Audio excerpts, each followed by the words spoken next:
Mesdames, Messieurs, bonjour. C'est un plaisir d'être avec vous aujourd'hui pour ObservabilityCon on the Road à Paris.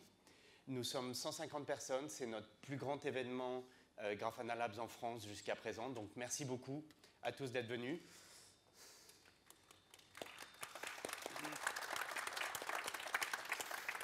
Le moment est venu pour nous de nous présenter. Je suis Cyril Leclerc, je suis Principal Product Manager chez Grafana Labs. Actuellement, je travaille sur l'unification de nos produits et sur la stratégie OpenTelemetry. Avant ça, l'année dernière, j'ai travaillé sur le lancement de nos offres Application Observability et Front-End Observability. Cyril, je vais te laisser. Et moi, pour que vous soyez encore plus confus, je m'appelle aussi Cyril et je suis principal engineer chez Grafana. En ce moment, je travaille sur Loki, notre système d'agrégation de logs. Et avant ça, je travaillais sur Pyroscope qui sert à faire du profilage d'applications. Donc n'hésitez pas à me trouver toute la journée pour discuter un petit peu de ces sujets-là dans l'espace Ask the Expert. Si vous avez des questions, Cyril en a parlé, vous pouvez à tout moment venir nous voir. Nous serons sur les stands dans la salle. Et pendant les séances, pendant les présentations, utilisez ce QR code pour poser des questions par une application web qui s'appelle Slido. Donc n'ayez pas peur, il n'y a pas un virus derrière ce QR code, on l'a revérifié. S'il vous plaît, posez des questions. Et aussi, ce qu'on vous recommande, c'est de voir si d'autres personnes dans la salle ont les mêmes problématiques que vous pour que vous puissiez vous rencontrer et échanger sur vos expériences. Voilà. Chez Grafana Labs, il est très important pour nous de venir à votre rencontre, de vous écouter, de comprendre vos cas d'utilisation et aussi de vous présenter notre technologie. C'est peut-être plus important pour nous que pour beaucoup d'autres acteurs parce que nous avons cet ADN open source. Beaucoup de nos produits sont incubés en open source avec des très fortes discussions avec les utilisateurs. Pour être à votre rencontre, on a plusieurs types d'événements. Les webinars. Là, c'est online, à distance. Il y a eu 80 000 inscrits l'année dernière à nos webinars. Merci beaucoup pour votre confiance. Nous avons aussi des workshops, des ateliers où nous venons dans vos villes pour vous présenter nos technologies, pour mettre les mains à la pâte avec vous. 7 000 inscrits l'année dernière sur les workshops. Nous avons aussi des conférences. GrafanaCon, notre conférence aujourd'hui, qui est notre principale conférence, elle est à propos de nos produits, de notre entreprise, de nos clients. C'est là où on parle d'observabilité. Et à côté de ça, on a, c'est ObservabilityCon, ça. GrafanaCon, qui est l'événement open source. Donc notre socle, notre ADN est open source. C'est un événement communautaire qui va plus loin que l'observabilité parce que les cas d'utilisation de Grafana, la visualisation sont très larges. Donc c'est un moment communautaire avec tous nos contributeurs. On discute de roadmap, de présentations techniques et aussi on remet des awards aux contributeurs. Donc voilà comment nous allons à votre rencontre, ce qui est très important. Donc s'il vous plaît, venez nous voir, partagez avec nous votre expérience, que nous apprenions mieux. Je vais aller maintenant sur quelques chiffres et quelques éléments de la société Grafana Labs. Pour donner des chiffres, on va commencer par les chiffres open source, puisque notre stratégie, c'est d'avoir supporté des projets open source qui ont une très large adoption en gratuit, et ensuite, nous, de monétiser seulement une petite part de ces utilisateurs open source. Et nous, j'ai pu discuter avec vous ce matin, beaucoup sont utilisateurs open source et nous vous en remercions. Donc cette année, nous avons passé le cap des 25 millions d'utilisateurs open source actifs sur Grafana, la visualisation. Merci beaucoup pour votre confiance. C'est une croissance forte, c'est un projet qui continue à se déployer beaucoup. Côté commercial, nous avons passé le seuil des 5000 clients. Merci à vous, merci aux clients historiques, merci aux nouveaux clients qui nous font confiance aussi. Qui est client dans la salle, s'il vous plaît? Il y a des clients, merci beaucoup. Et qui est intéressé éventuellement à devenir client? Merci. Bon, les équipes de vente sont là, ne vous inquiétez pas. 250 millions de revenus annuels cette année que nous avons franchi, donc un seuil à nouveau.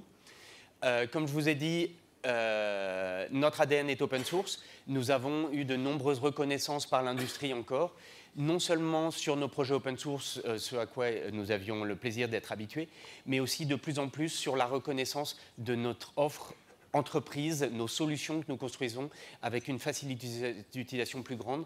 Des produits open source, en général, ils sont utilisés d'abord par les early adopters, excusez l'anglicisme, par les bleeding edge adopters, et on en connaît certains dans la salle. Mais après, pour l'adoption entreprise, il faut des solutions qui soient plus clés en main pour des utilisateurs qui ont peut-être moins le temps de rentrer dans le cœur des technologies open source d'observabilité, qui ont besoin de facilité d'utilisation. Et un événement clé pour nous cette année a été la reconnaissance par le Gartner Group, où nous avons été nommés leaders dans le Gartner Magic Quadrant pour observabilité.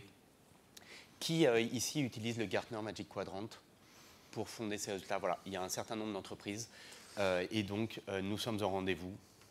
Nous avons eu l'honneur d'avoir été nommés leaders. Je vais continuer avec notre programme Startup.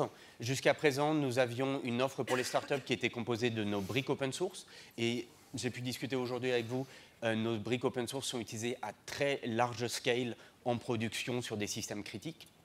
C'était déjà au rendez-vous. Nous avions aussi le free tier sur notre offre SaaS. Et cette année, nous avons le plaisir de lancer un startup programme de 100 000 $ utilisable sur l'ensemble de notre catalogue produit, à la fois l'offre SaaS, à la fois l'offre self-managée, pour l'alerting, pour le incident response management, pour le monitoring, les traces, les métriques, les logs, pour le testing, synthetics monitoring, tout ce que vous voulez. Et au bout de ces 12 mois ou 100 000 $ dépensés, après, vous aurez 20% de réduction sur notre catalogue. Si vous êtes intéressé, cliquez sur ce QR code et venez discuter avec nous. Je vais continuer maintenant avec les piliers qui nous ont motivés encore l'année dernière pour améliorer notre offre et qu'on va vous présenter aujourd'hui. 3 thèmes, une facilité accrue d'utilisation de LGTM, notre stack d'observabilité. Deuxième thème, AI/ML. Il ne peut pas y avoir de conférence tech sans parler de MI et ML. Cyril vous parlera de tout ce qu'on fait là-dessus. Et un troisième point, comment nous faisons évoluer le root cause analysis, le troubleshooting, excusez l'anglicisme, la façon de détecter les anomalies. C'est parti. Facilité plus grande sur LGTM. Alors LGTM, ça ne veut pas dire Looks Good to Me pour Grafana Labs. Ce sont l'acronyme, les initiales de nos produits. L, Loki, les logs, comme Cyril en a parlé. Grafana, c'est la visualisation, le G. T, Tempo, les traces. Et M, Mimir, les métriques Prometheus. Et maintenant, on rajoute P, Pyroscope, pour le profiling dont Cyril a aussi parlé. Et donc, on facilite l'utilisation de toutes ces technologies. Un premier pas sur Grafana, la visualisation. Vous connaissez probablement l'écosystème des data sources qui permet de connecter jusqu'à 200 systèmes externes pour accéder aux données. En plus de ça, il y a 4 ans maintenant, nous avons lancé les Grafana Integrations qui sont sur Grafana Cloud. C'est une approche clé en main qui combine des tableaux de bord, des dashboards, des alertes clés en main par défaut avec les bonnes valeurs et aussi une instrumentation sur étagère avec Grafana Alloy, autrefois appelé Grafana Agent. Et nous sommes arrivés maintenant, après 4 ans d'existence, à 100 intégrations, donc complètement clé en main. Vous déployez notre plateforme d'instrumentation, votre middleware, votre technologie instrumentée, vous avez les tableaux de bord, tout est prêt. Donc ça a été un gros progrès et maintenant, nous avons le plaisir de voir que 25% de la télémétrie que nous collectons sur Grafana Cloud est issue de ces intégrations. Donc on voit que vous les utilisez largement pour collecter vos données. Nous avons en plus étendu l'année dernière, au-delà de ces intégrations, un cran plus loin avec ce que nous appelons nos applications, Grafana Kubernetes Monitoring, Grafana Application Observability, Front-End Observability, pour faciliter encore l'expérience et une expérience encore plus riche. Et cette année, j'ai le plaisir de vous annoncer le lancement de notre application Grafana Cloud Provider Observability, qui est issue des dashboards, des alertes qu'on avait créées et notre intégration, pour cette fois-ci vous fournir une expérience qui est cohérente sur tous vos cloud providers pour comprendre la consommation, le monitoring de toutes vos ressources cloud et tout ça avec aussi une installation simplifiée. Elle est serverless dans le sens où vous n'avez pas besoin de déployer un agent de collecte sur vos plateformes pour collecter vos métriques AWS, CloudWatch ou l'équivalent chez Google ou Azure. C'est directement notre plateforme cloud qui va se connecter à votre cloud provider et collecter les métriques avec vos credentials, les données, métriques log, traces, pas traces, mais métriques log, avec vos credentials. Donc, Grafana Cloud Provider Observability est generally available désormais. Essayez, faites vos retours. Je vais continuer avec un sujet bien différent maintenant, mais aussi on a apporté beaucoup d'innovation. c'est lié au test et c'est lié à l'évolution à la fois de Synthetic Monitoring, qui a été la première offre SaaS que nous avons offert sur Grafana Cloud, avec des Synthetics qui étaient à leur début, bien sûr, assez simples, et combiné avec Grafana KSX, qui est un outil de performance testing, de load testing, de test browser, qui est né dans l'open source. Qui utilise Grafana KSX dans la salle? C'est un peu un JMeter sur stéroïde, donc voilà, il y a plusieurs utilisateurs. Et nous avons le plaisir cette année d'avoir pu faire l'unification entre les synthetic monitoring et performance testing, end-to-end testing, dans une forme de shift left, où vous pouvez utiliser la même définition de test, performance testing, end-user testing, pour vos tests synthétiques. Et à ce moment-là, vous pouvez les déployer sur Grafana Cloud avec notre Synthetic Platform qui est déployée sur 25 points de présence au travers le monde. Un point de présence en France, beaucoup en Europe, beaucoup aux États-Unis et aussi en Asie. Et comme ça, vous pourrez tester partout la disponibilité de vos cas d'utilisation critiques en réutilisant avec une bonne intégration avec la QA et les tests. On va continuer sur ces tests avec le lancement de KSX Studio. Jusqu'à présent, nos tests de performance et de non-régression étaient définis par des scripts et on sait que notamment dans les équipes de QA, il y a des personnes qui ne veulent pas utiliser de script, qui préféreraient une interface graphique. Et c'est ce que nous permettons avec Grafana KSX Studio, qui est désormais disponible en expérimental et qui collabore avec un browser Google Chrome sur votre poste pour enregistrer vos séquences de tests qu'après vous pouvez réadapter pour les mettre en production sous forme de tests de perf.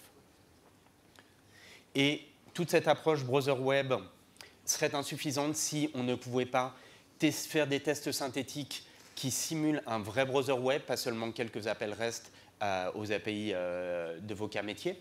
Et nous avons le plaisir pour ça de lancer sur notre plateforme de synthétique, cette fois-ci, des tests synthétiques qui simulent complètement un browser. On démarre un browser sur notre point de présence, un de nos 25 points de présence que vous avez choisi.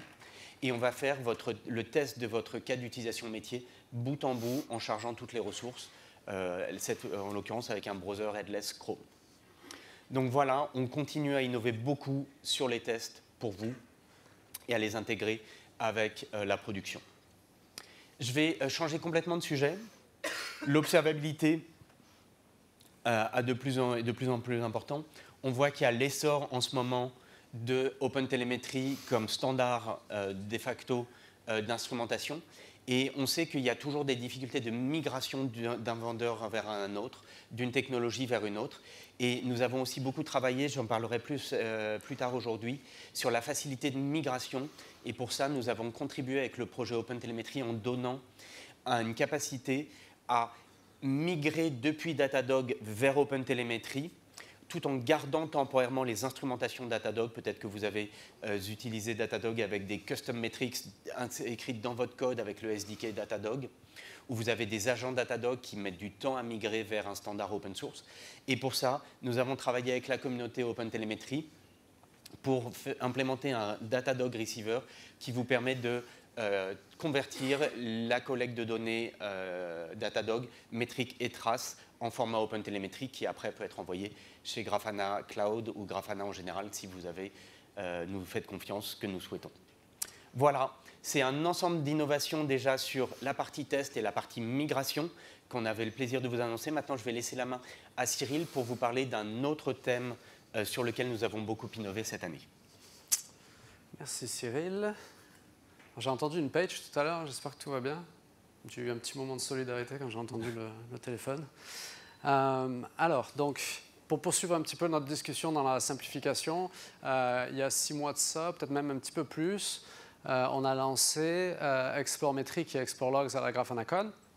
Et depuis, on a eu vraiment un retour d'expérience de la part de la communauté, de vous, qui a vraiment été monumental. On est vraiment content du résultat et on continue en fait depuis ce jour à travailler rapidement et à inclure tous les feedbacks qu'on reçoit. Le but de ces deux applications, vraiment, c'est de simplifier un petit peu l'utilisation de vos bases de données, d'avoir du retour sans avoir besoin à écrire des requêtes logql pour Loki et puis promql pour Prometheus. Je sais que généralement, c'est plus les SRE qui sont habitués à faire ce genre de requêtes, qui mettent des alertes en place. Quand on parle des application developers, des fois, on n'a pas vraiment le temps de commencer à apprendre un nouveau langage, on en a suffisamment assez. Du coup, cette expérience-là est plus point and click, on n'a pas d'écran vide, on démarre de suite avec une vue globale de vos données d'observabilité, puis on peut commencer à filtrer, puis à rentrer dans les détails juste en faisant du point and click. Donc la vélocité de ces deux applications est vraiment très rapide en ce moment. Je travaille dessus, on a pratiquement 4 équipes qui travaillent dessus, donc n'hésitez pas à nous donner du retour, et puis n'hésitez pas à le mettre à jour aussi souvent.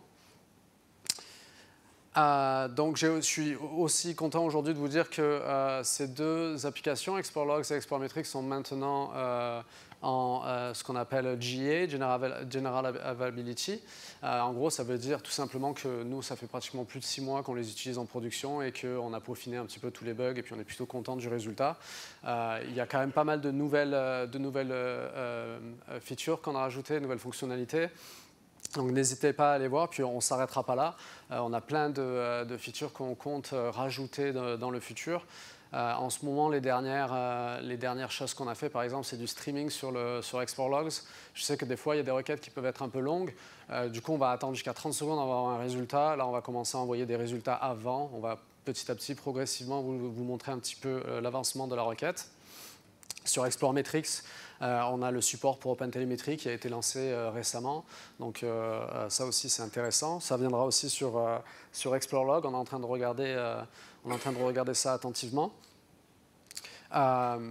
On a une session aujourd'hui avec Alain cet après-midi où on discutera plus en détail de toutes les fonctionnalités. Je vous montrerai la dernière version des applications. Alain il fera pareil, donc on va passer à travers toutes ces apps.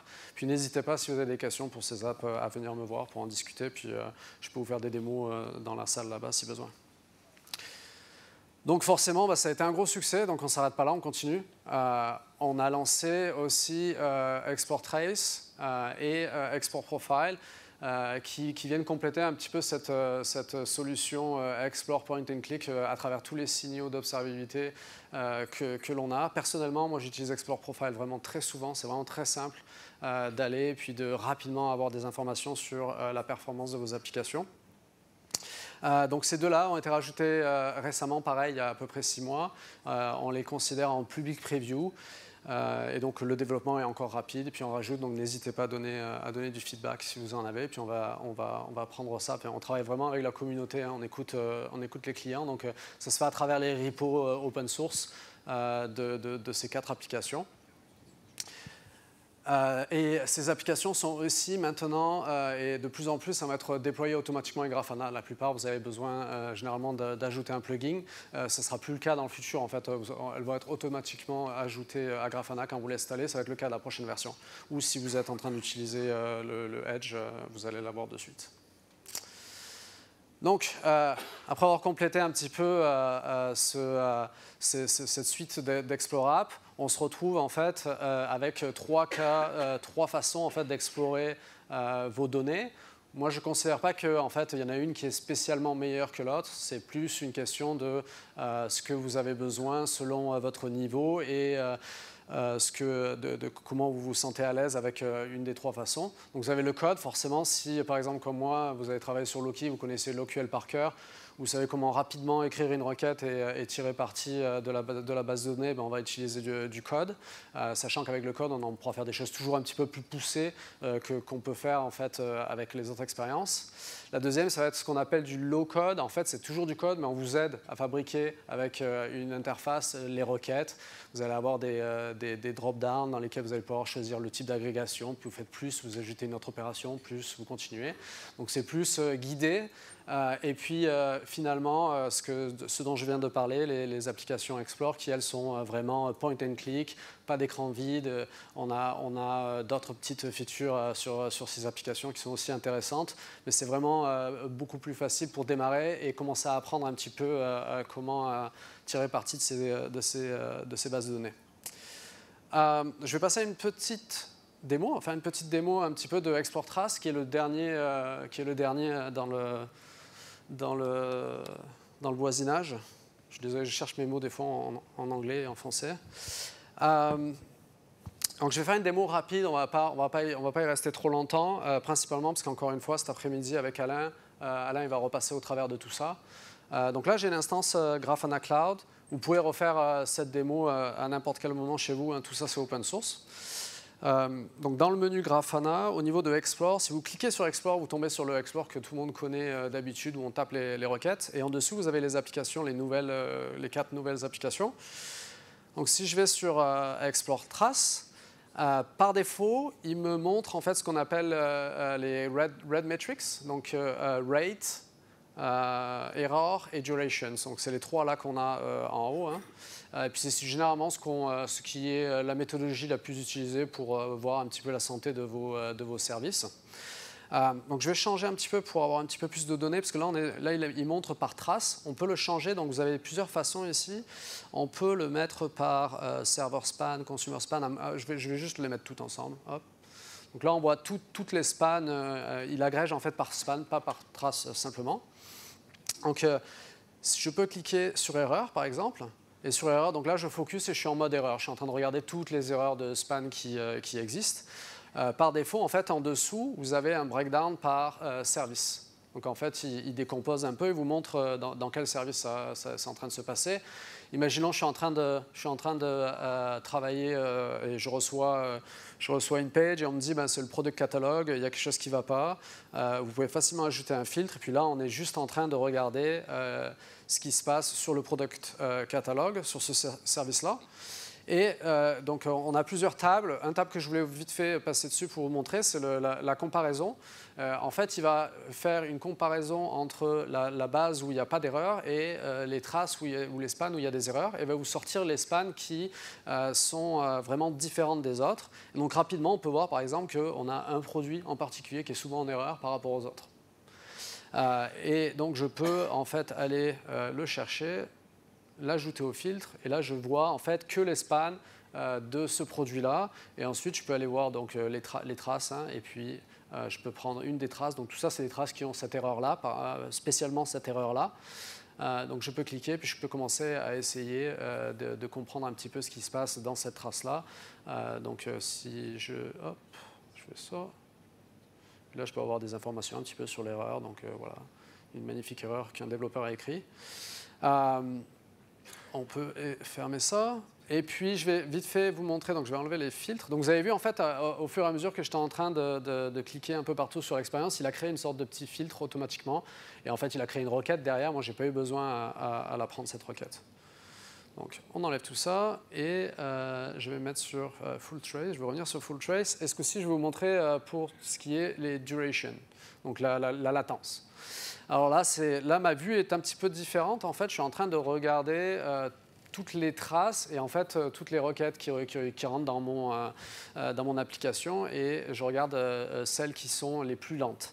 Donc on voit qu'il y a un service en particulier qui est un petit peu plus lent que les autres, par exemple. Mais si on veut, on peut aussi très bien sélectionner, par exemple, en haut, et puis je peux m'intéresser que vraiment aux très très lentes. Et donc là encore, on repart sur du breakdown, et puis on peut essayer de trouver quelle trace en particulier est plus lente que les autres, pour quelles raisons. Donc vous avez tous les attributs que vous pouvez regarder, et puis ça peut vous permettre peut-être d'avoir plus d'informations sur ce qui se passe dans votre système. Là, juste avec les plus lentes, je peux aller sur montre-moi-les, puis je peux commencer à regarder un petit peu le flow de ces traces qui sont lentes. Donc rapidement, on peut les trouver, ces traces-là. C'est à peu près tout pour la démo. On va repasser aux slides, s'il vous plaît.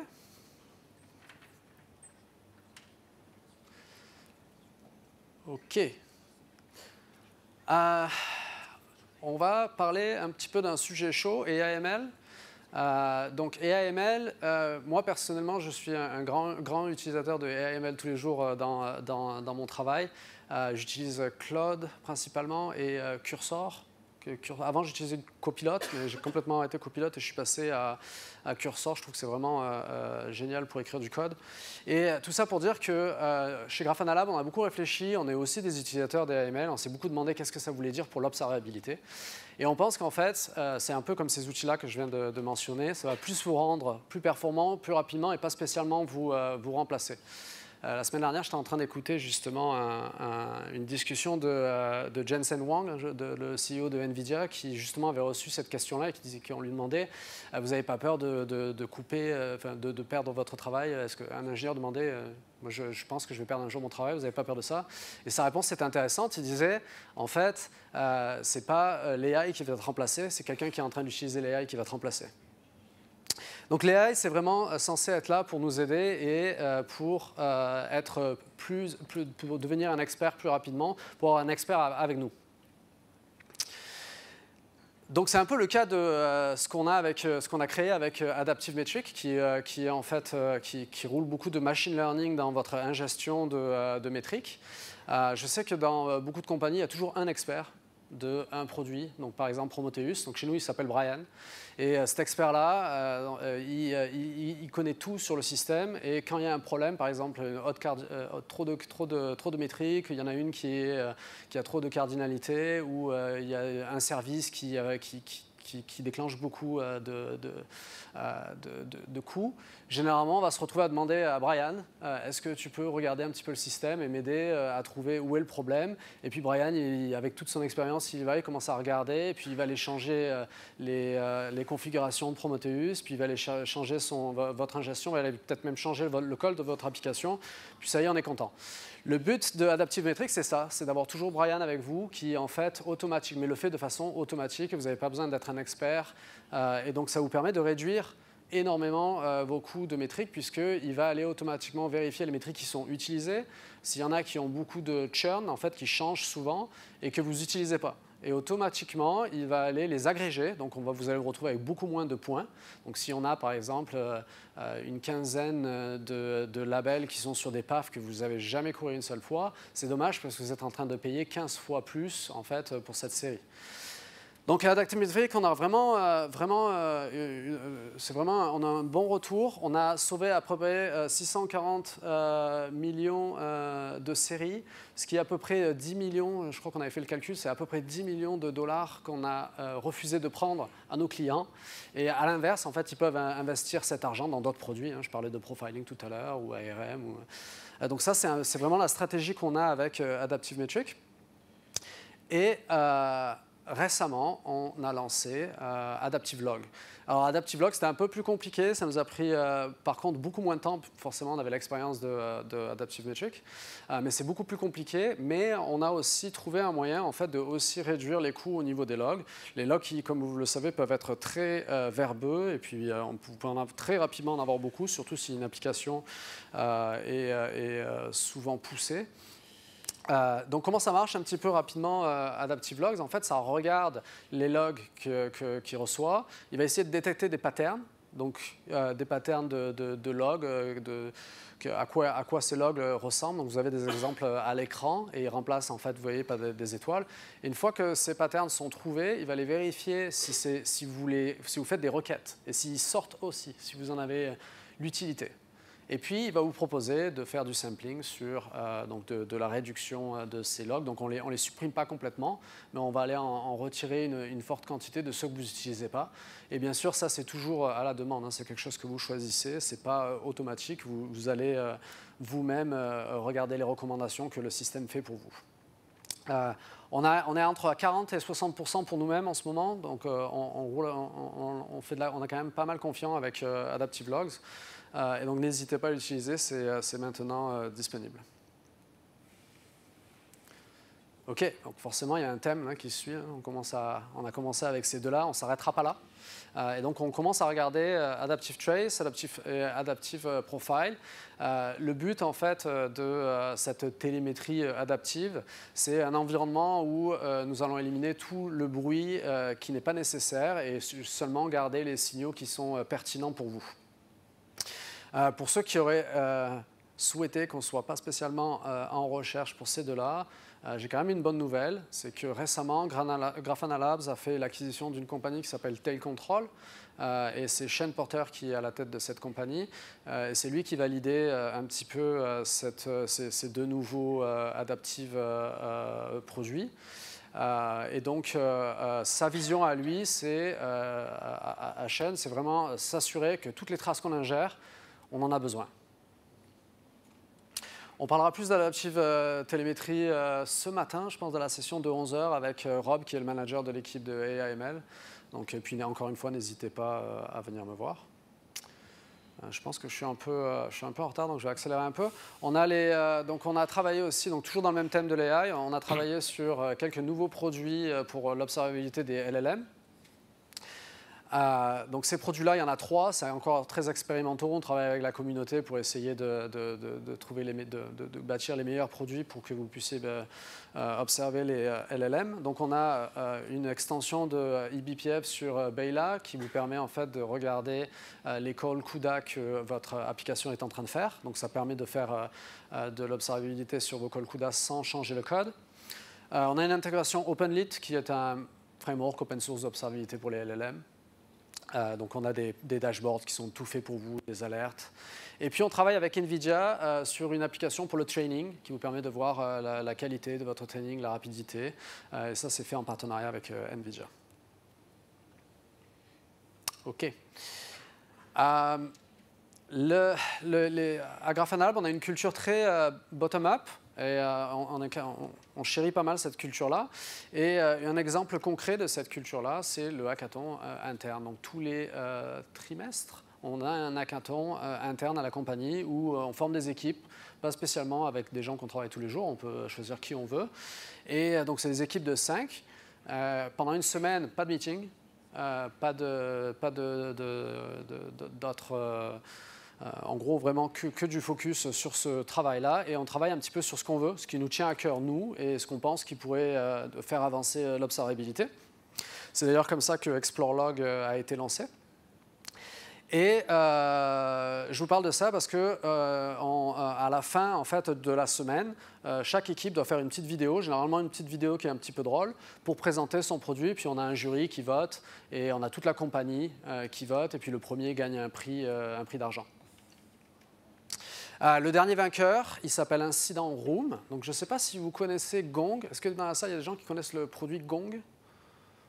OK, quelques personnes. Donc, rapidement, je vous explique. Gong, en fait, c'est une sorte de bot qui vient dans vos meetings. Généralement, c'est plus les sales qui utilisent ça, donc je comprends pourquoi ici, il n'y a pas grand monde qui connaît. Et honnêtement, c'est vraiment pas mal. Il rejoint votre meeting, il prend des notes, en fait, juste en écoutant. En plus, il est capable de prendre les notes et de les mettre directement à quelle personne exactement a dit quoi.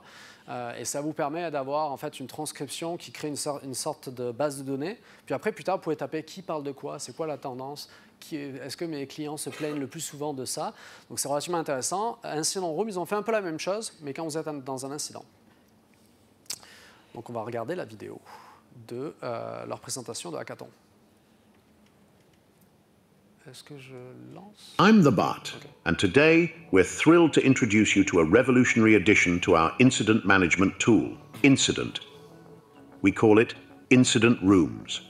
Incident response teams often face a common challenge, staying focused on resolving issues while keeping accurate records.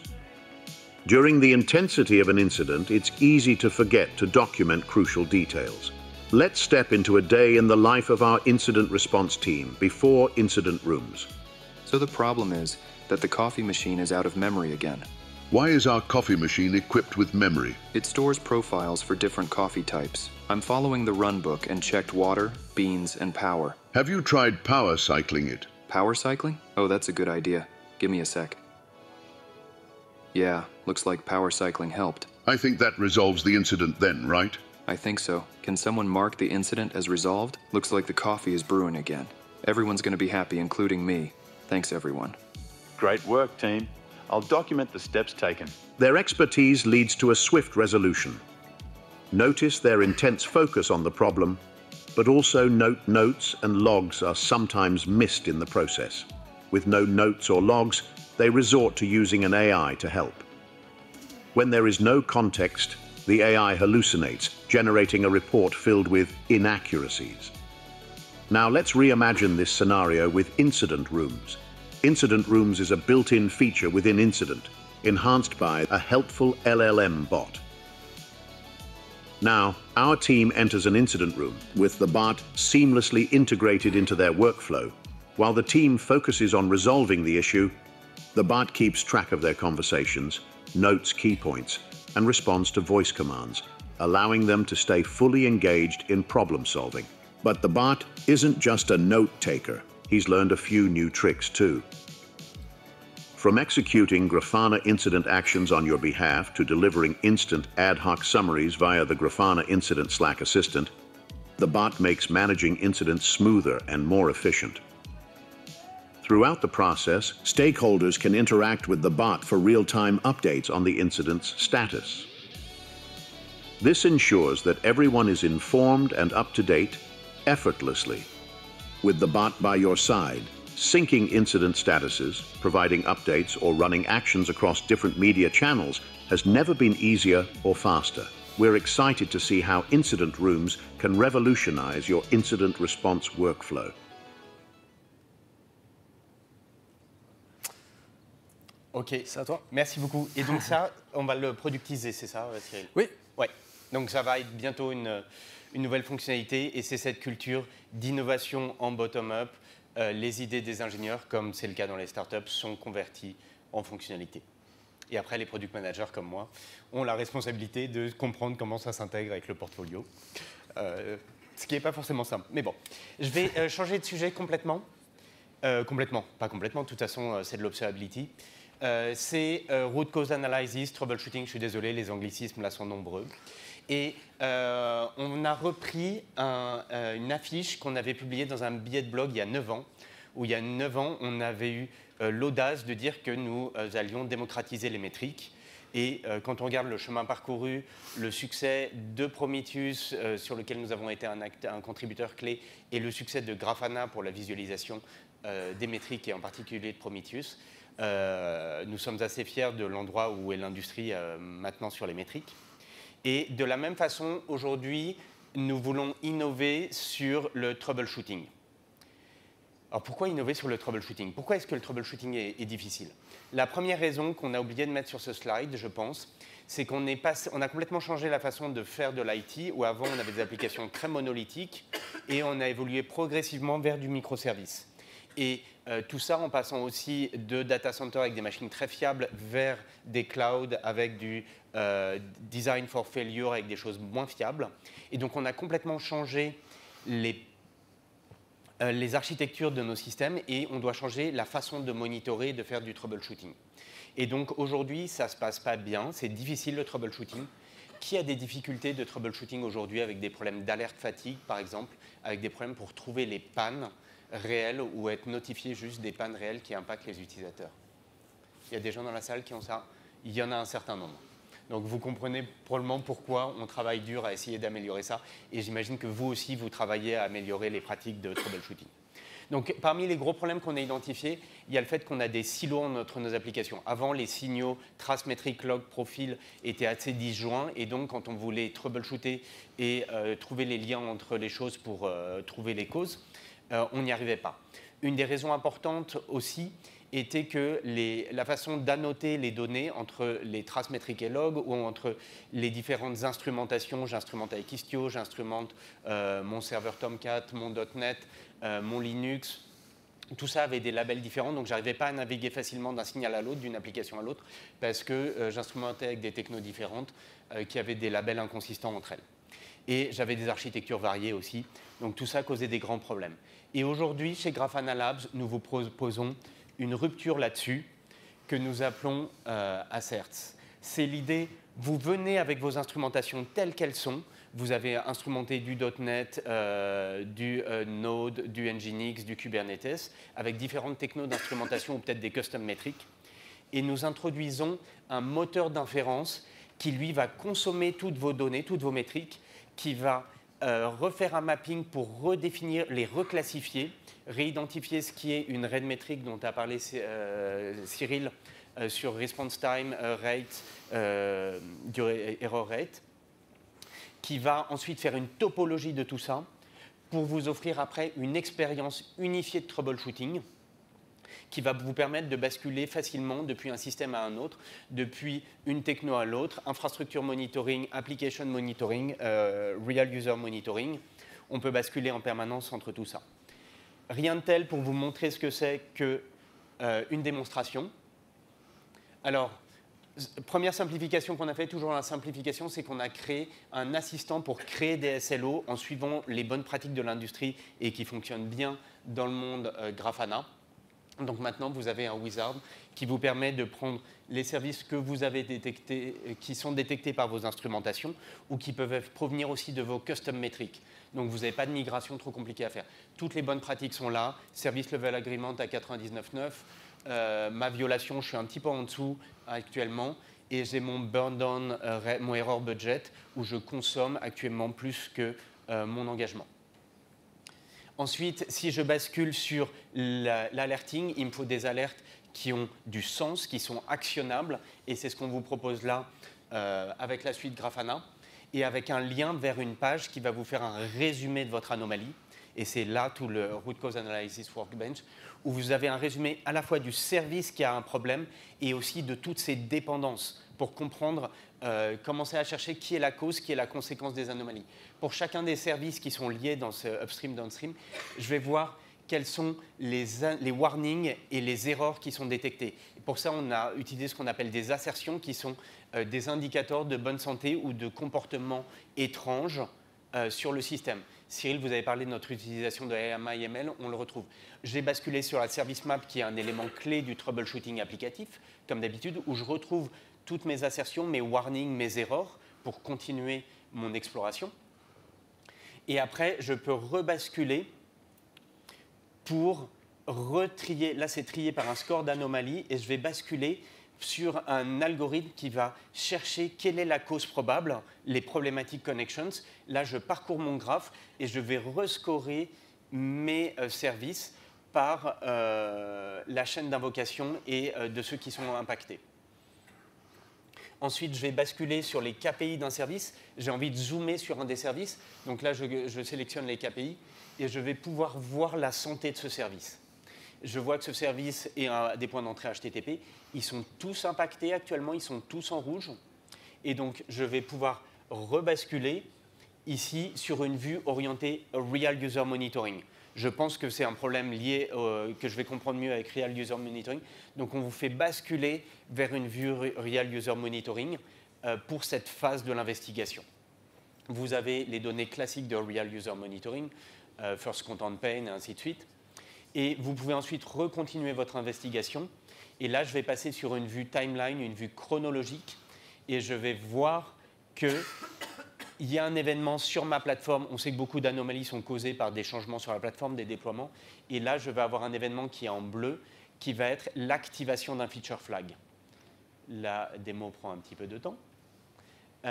Et donc, un grand travail a été fait pour vous aider à corréler vos anomalies sur vos services avec les événements structuraux, les déploiements sur votre plateforme.